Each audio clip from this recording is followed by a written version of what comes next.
If you've ever shopped at these Oakley merchants, then you've probably driven here, on Disney Street.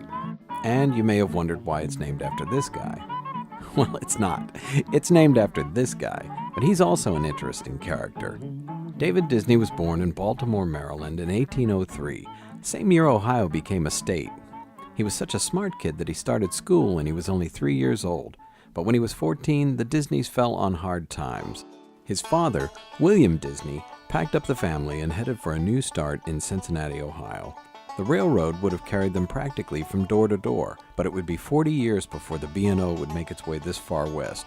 So they had to travel by horse and wagon, a journey that typically took a month. In Cincinnati, William Disney painted houses and soon opened a couple of paint supply stores, where David worked by day and studied by night. Charles Hammond was a well-known legal scholar, a former state legislator, and editor of the Cincinnati Gazette. He tutored the bright young Disney, helped him get admitted to the bar, and even offered him a partnership. But David Disney felt his rightful place was beside his father, running the family business. And though he turned down Hammond's initial offer, he accepted an invitation to write for the newspaper. This brought him to the attention of Hammond's colleagues and other influential people, and soon the reluctant Disney was persuaded to run for state office. In 1829, he was elected to the state house, and in 1833, the state senate. Long before the handsome state capitol that we all know today, Disney served on the second floor of this modest brick building at the same basic location, the corner of High and State Street. And Senator David Disney played a pivotal role in shaping Ohio, quite literally. For decades, the Michigan Territory and the state of Ohio had been bickering over the border. Michigan said it was 5 miles to the south, Ohio said it was 5 miles to the north. In the 1830s, there were no planes, trains, or trucks, so all shipping was done with, well, ships. The land in question included the city of Toledo, which had a handy port on Lake Erie and a canal running down through the state to the Ohio River at Cincinnati. In 1835, things got really heated when Michigan posted militia at the border and Ohio answered with the same. This got the attention of President Andrew Jackson, who you might recognize from his familiar portrait. He wanted to settle this thing once and for all, so we sent David Disney to have a word. And he must have been pretty persuasive, because Old Hickory decided in favor of Ohio, giving us the Port of Toledo, a lifetime supply of great hot dogs, and countless mentions in the future medium of television. In return, Michigan got statehood and the Upper Peninsula. But for all his gifts as a writer, a speaker, and a politician, David Disney was on the wrong side of history. He admired aspects of Native American culture, but casually referred to its people as untutored savages.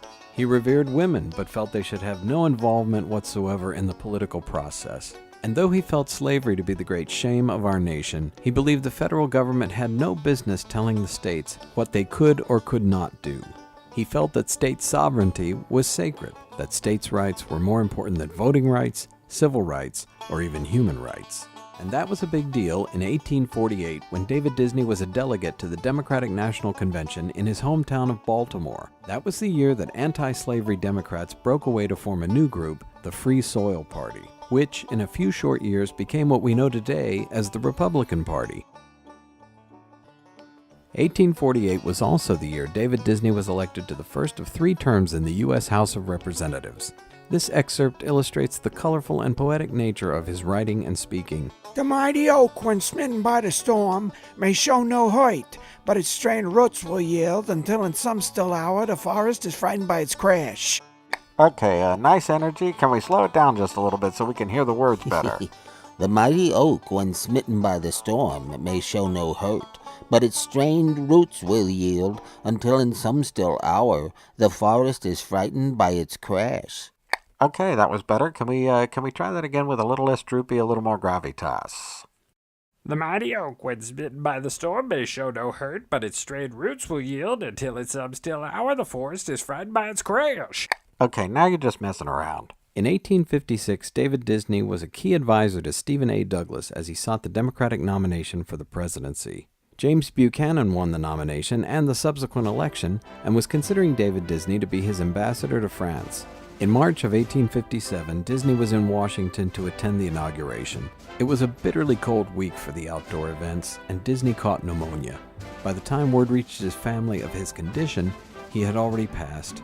His body was returned to Cincinnati, and he is buried at Spring Grove Cemetery. David Disney was the son of a house painter who grew up to live an American dream, and they named streets after people like that.